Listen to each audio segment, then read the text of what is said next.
Hello, and welcome to She Rises, the podcast where women in leadership take center stage. I'm Tiffany-O, your host and the founder of Virtual Partner, where we champion humanity in the workplace to build thriving organizations. With over 30 years of experience in change management and servant leadership, I'm here to bring you powerful stories, actionable insights, and inspiring conversations with trailblazing women who are breaking barriers and redefining success. Whether you're climbing the corporate ladder, leading your own venture, or looking for that next level of impact, this is your space to learn, to grow, and to rise. Let's dive in. Now, today, we're thrilled to have Brandy Farrar with us. Now, Brandy is a leader at the American Institute for Research, AIR, and it's an organization dedicated to using rigorous evidence to contribute to a better, more equitable world. With her extensive experience in health equity, Brandy has been instrumental in addressing systemic inequities and improving health outcomes for underserved populations. So let's dive into her journey and uncover some insights she has to share with us. Welcome, Brandy. Thank you for having me, Tiffany. Oh, Brandy, I am so excited. I can't forget the time that we first met several years ago with Precision Resources, and you're working on this huge project for Long Island, right? Looking at systemic health inequities in those boroughs. So I'm excited to be back with such an amazing woman. Now, at that time, Brandy, you were working with, it wasn't Impact. It was it was Impact. Impact International, right? Yes, yes. Oh man. Okay, so you had to fill in the gaps for us. Talk to me a little bit about like what inspired you to be this amazing researcher. The journey between impact and air. And then Yeah. also I want our amazing listeners to know Brandy is a phenomenal woman of color. She is titled, she is tenured, she's got all the letters behind her name, and she's doing the thing. So walk us through it, Brandy. All right. Yeah, so I'll start back even before Impact to give a little bit of context because particularly you just mentioned like the title and tenure. My journey has started off in academia. So I have my PhD in sociology, which is also what I got my master's degree in. And I actually, all growing up, thought I wanted to be a professor. And so that, of course, is what led me to enter a doctoral program. But a couple of years into my doctoral program, I said, I'm not sure I want to go into academia. I just thought culturally, maybe that wasn't the right fit for me. And I really wanted to do more applied work and have more impact. And so I shifted gears and decided that I was really interested in consulting. And actually, a mentor that I had at the time sort of introduced the consulting world. I had no awareness of consulting, and other folks, I'm sure, who've gone through academic institutions might have similar stories. The goal is for you to become, a tenured professor, and it'll tell you about these other career paths. So I had no idea, but a mentor went to a conference and she came back and handed me a brochure and she said, I think this is the kind of work that you want to do. And I said, yes, this is the kind of work that I want to do. It was research, it was applied, it was really problem solving. And so that really shifted me away from academia into the consulting world, which I've been for the last 15, almost 20 years. And so I started off interested in qualitative research methods. That was a skill set that I had. And so that was my first role in consulting, did a lot of research and implementation type work. So really helping different clients figure out, okay, we have this problem. How do we really solve it operationally? So did a lot of that. And that's what took me to AIR originally. I was at AIR earlier in my career. And then I went off and did some other things, which included Impact. And then AIR acquired Impact. And so that's what brought me back to AIR. So it's really nice. It's all come full circle. But really, I have been really excited to be able to do the kind of work that I like to do. As you mentioned, I do a lot of health equity work. I focus a lot on health workforce and really thinking about how do we support healthcare workers Mm. and throughout, their career and thinking about lots of different healthcare workers. And I really try to do that in a way that reflects community engaged principles. So I think that's a little bit about me and my journey. You're Wow. going to ask me lots of other questions, so I'll stop there. Well, I have to stop for a moment and call out something you said that I would love our listeners and those who are watching to zero in on. And that is one, the role of your mentor. Yeah. Two, you had to be proactive in communicating like what your passion was. You were really clear Yep. about where you wanted to go. All right. Uh-huh. You thought early on you should start in academia and you wanted to be a professor, but then you were listening and in tune to your inner voice Yeah. that was calling you for something different, not necessarily greater, but you wanted to make a different kind of an impact. Okay. And having a mentor that wasn't just let's have a one-on-one, but they were invested in you. So as soon as they heard, oh, this is what Brandy wants, they redirected you, and you had the humility to say, okay, let me listen, let me look at this. So that's Yeah. number one. Two, that's the role of the mentor. Mhm. One, being dialed into the person that you're trying to help and really getting clear about their passion. And two, if you're the mentee, communicating, being vulnerable and open about what you really want to do and not being afraid to say, I Yeah. invested all this time in my PhD. Yeah. No, it was a big thing. Yeah. So I wanted to call out those 2 points. And the third one is, as women, we need to take some time and settle down and get really, really clear about what we want, Yeah. and really having a clear vision about it. We may not know the roadway or the path, but be Right. clear about what we believe the destination is. And that Yep. is what fills your cup. And when I hear you talk about your role, Brandy, you light up. Oh, like they say, like a Christmas tree. You really do. And I can see you're doing something you love. And that's probably why you're so successful apart from being brilliant, right?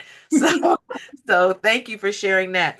The other thing too, I wasn't aware, and I'm really happy to hear the role that you're having in terms of the workforce. So when we talk about social determinants of health, sometimes we think only community and changing, access to healthcare. But what I just heard you say was, hey, I'm shaping the workforce too. And I'm glad to hear you say that. We'll wrap that back into our conversation too as we talk about women in the workplace. So awesome, awesome, awesome. Thank you so much. But I want to talk to you really quick before we get off of your journey with AIR and Impact.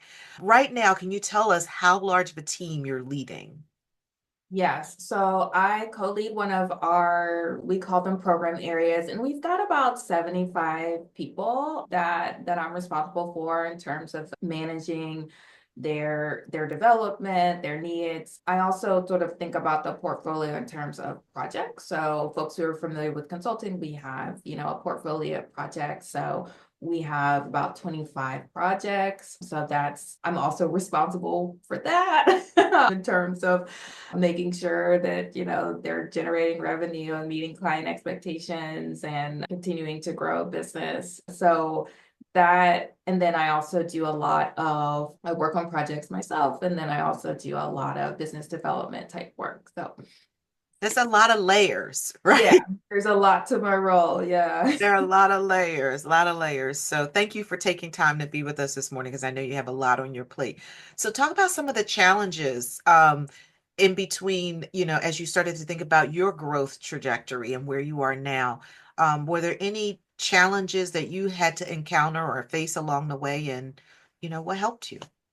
Yeah, I mean, I think there have been definitely have been challenges. I think, you know, when you take a different path from academia, it you have to learn sort of a whole new world. And so that was something that I think early on was challenging, just to shift from, how I had been trained and really doing truly applied work in community, in the service of clients who have, real world problems that they're trying to solve. And so it's that shift, which I think I still experience sometimes, in a tension between sort of knowledge generation, right? And focus on generating knowledge, really almost for the sake of generating knowledge, right? That's sort of the academic, is that really sort of contributing to the science of the world, right? No matter, and it varies depending on what your discipline is.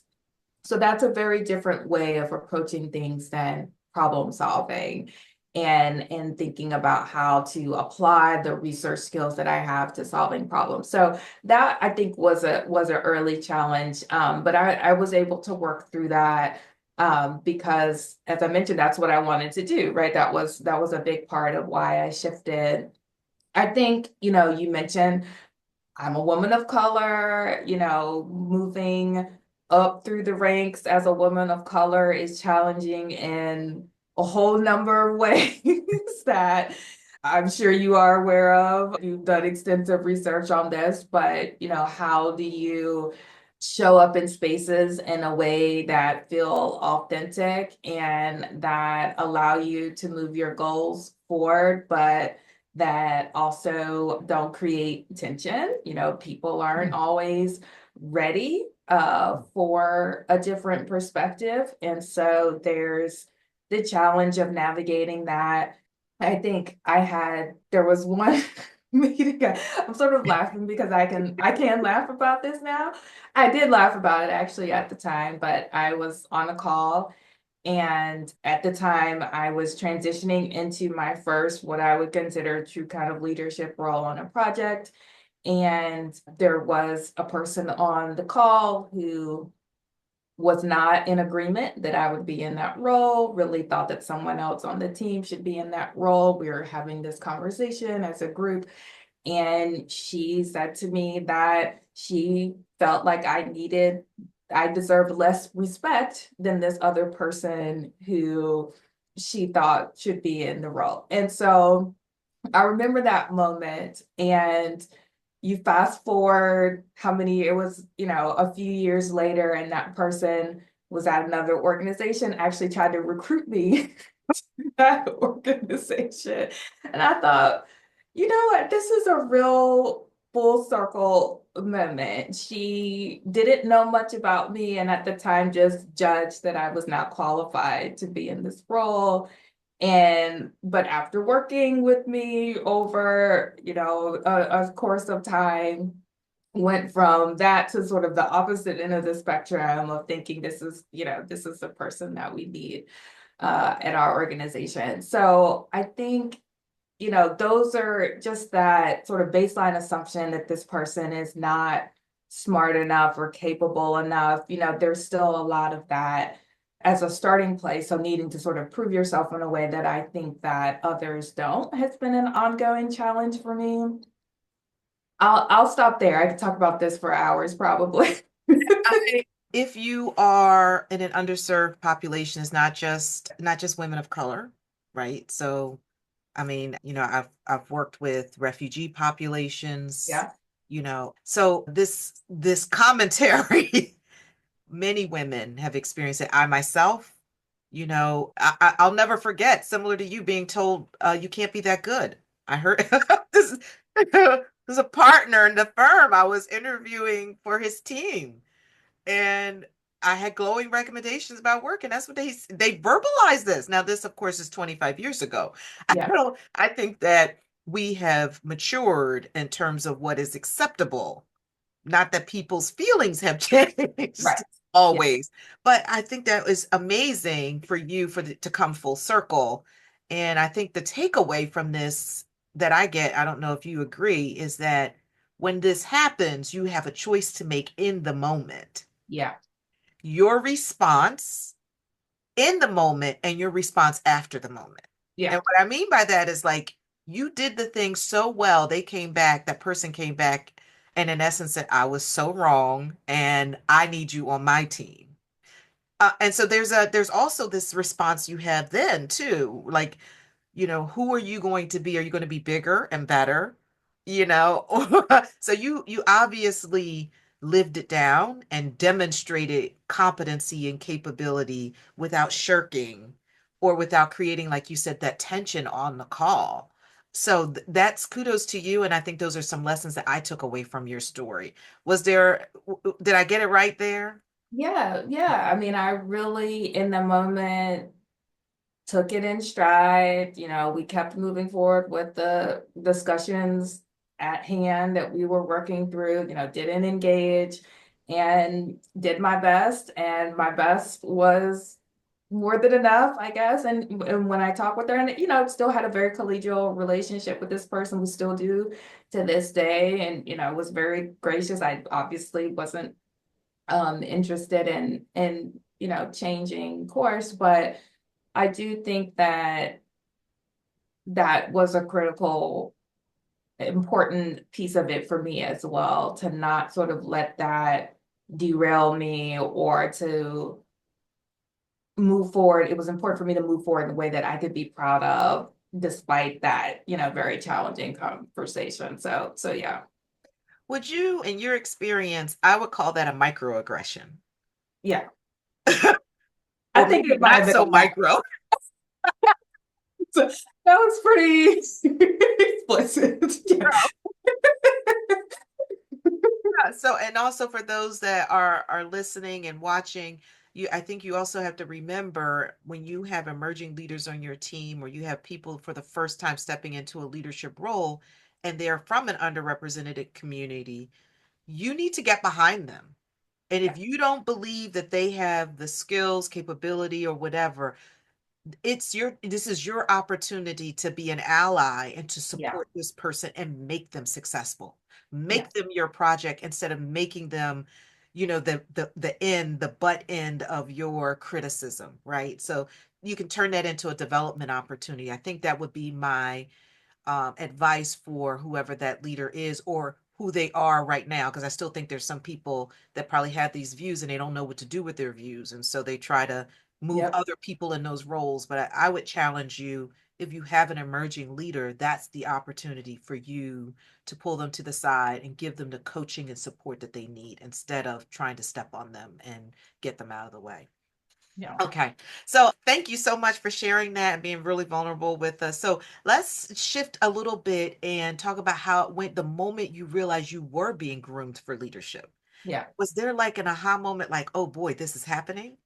Yeah, and it was connected to that particular project. So it was a very large project that we had, and there was a person, this was when I was at Impact, and there was a person who saw in me, honestly, something that I did not see in myself. I think when I started my journey in consulting, my thought was not that I was going to move into leadership roles. I really thought that what I wanted to do, and this is still what I want to do, but I would be a contributor. I would be doing the research, I would be working with clients. Had not crossed my mind that I might enter into more leadership roles. And there was a person who said, I guess she could do this, and tapped me to direct that project. And I quite honestly sort of panicked. Be completely transparent.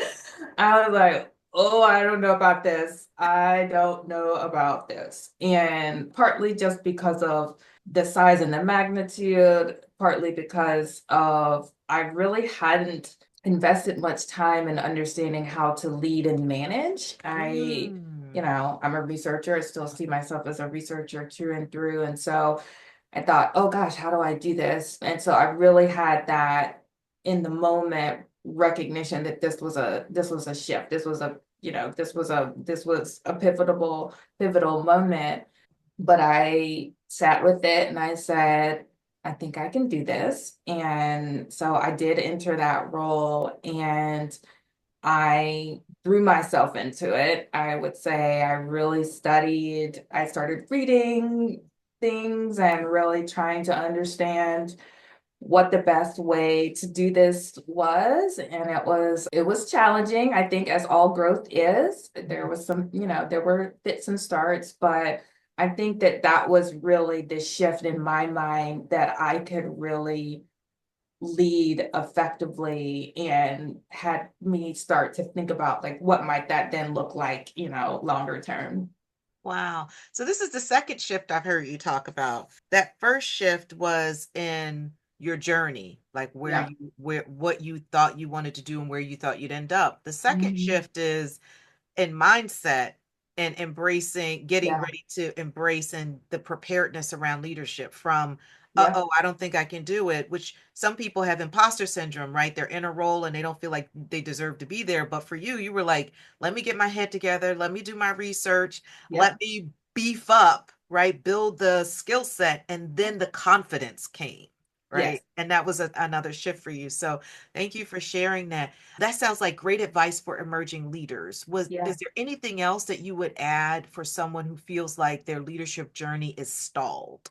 I think that's it. I mean, really invest in. I think that was the piece for me that allowed me to be successful. I took it very seriously and I thought I need to learn how to do that. I think it's a skill, right? It's something that you have to learn. And I think because I approached it in that way, it really helped me to kind of get through those early hurdles. Mm, thank you.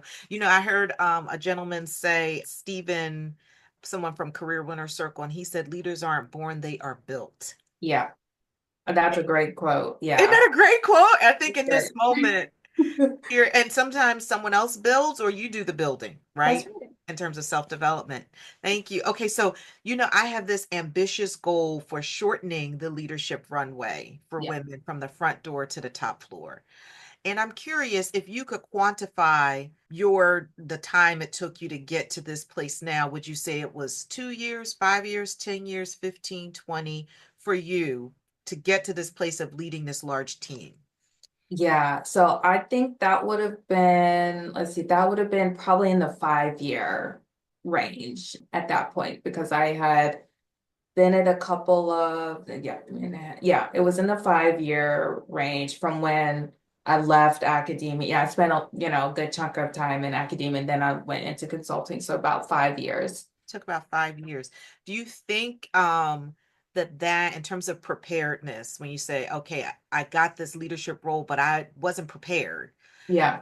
is there something that could have been done right at the front door that would have shortened that window of time? Yeah. I mean, I think that having a better sense of what a leadership trajectory could look like would have been helpful.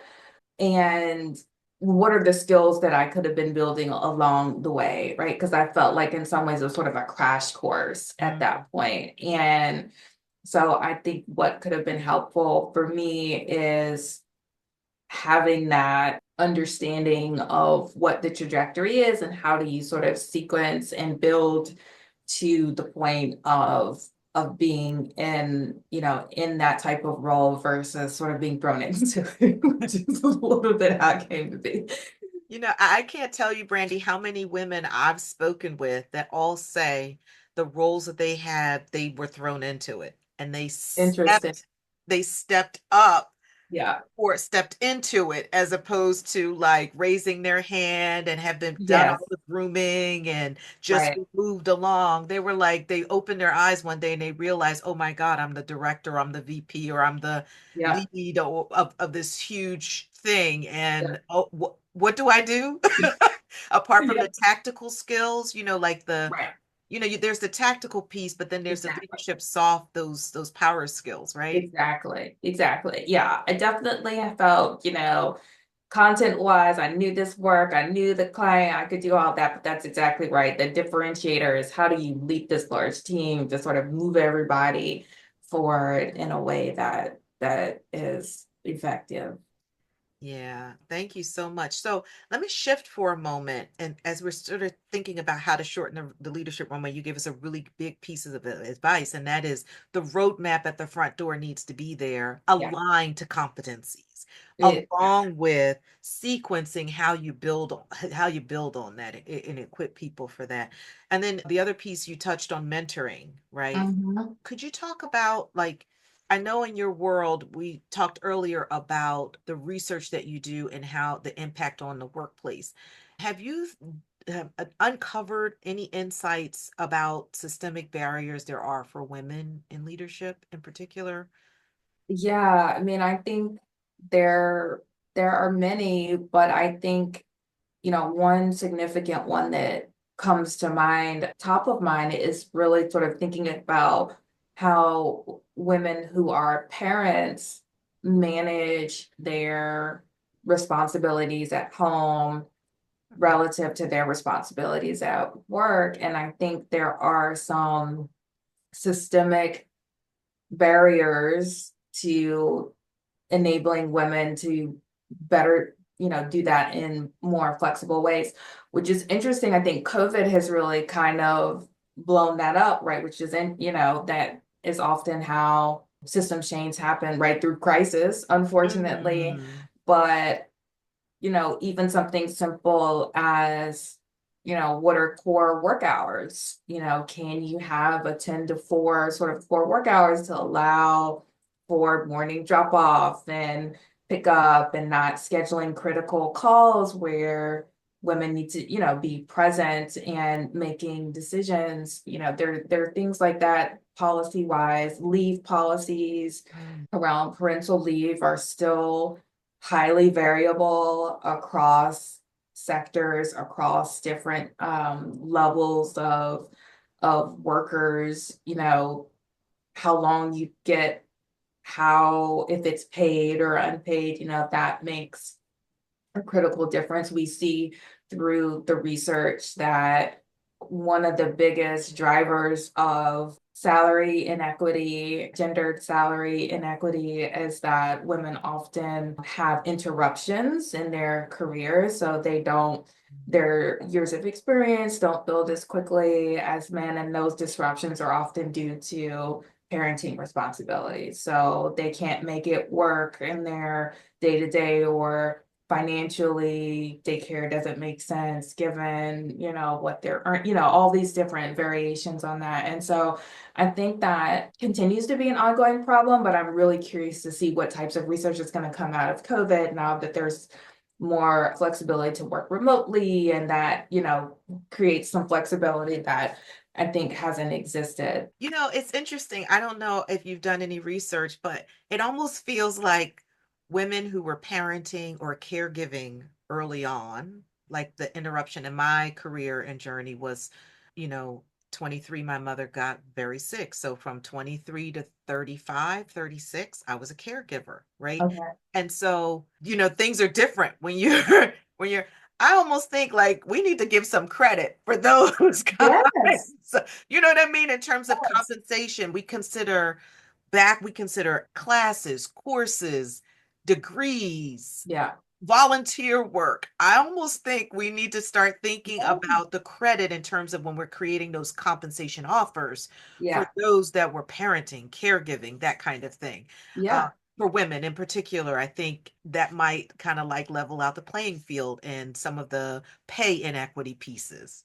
Yeah, I mean, those are life skills, right? Like of managing a home, like managing is just like managing people and managing, projects and things like that. So yeah. Yeah.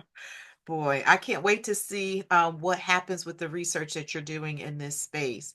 So I appreciate so much all the insights that you've shared. We've talked so much about how to move the needle forward, and it is a need, right? Try to just move it forward a little bit. But in terms of the global perspective, what do you think could make a difference? How can organizations build a more inclusive leadership team that reflects global diversity, and do you think that brings any benefits for organizations that are even here in the United States?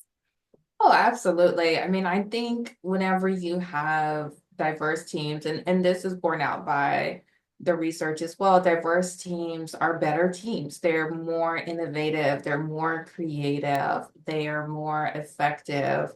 And so I think, and that includes gender diversity from my perspective. And I think the global value add, I think when I think about that, is culturally bringing a different perspective. The United States has a very specific way of thinking about, right, how the role of women and how that should be, what that should look like in the workplace, and in other words, but there are different ways of thinking about that, right? And so are there opportunities and I think, in some respects, United States is advanced when it comes to that, right? We know there are countries that still have very traditional views.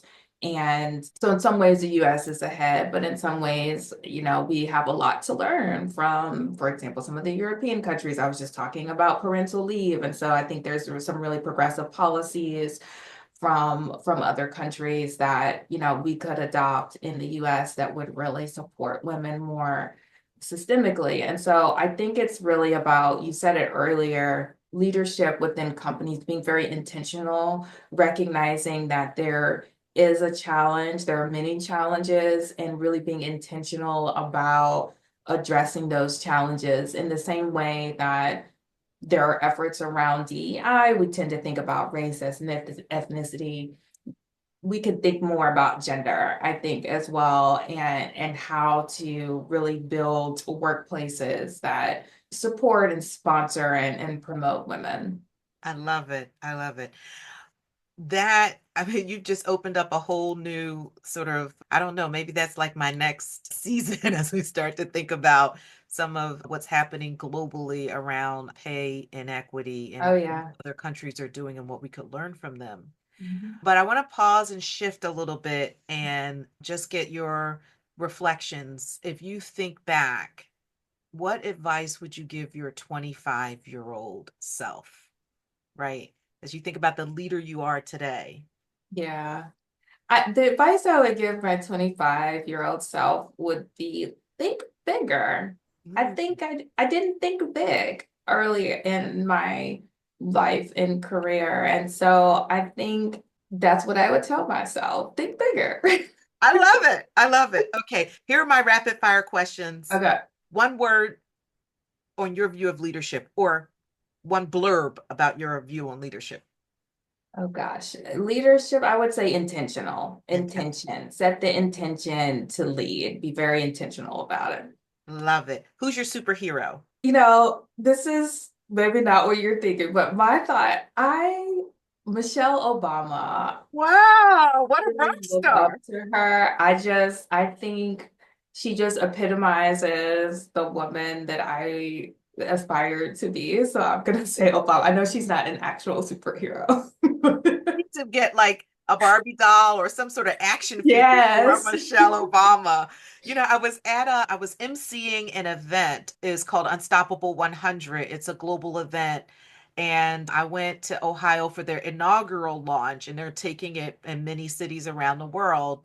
And I'll be emceeing those. But this one, the keynote speaker was Ukemi, the first African and woman of color mayor of Westerville, Ohio.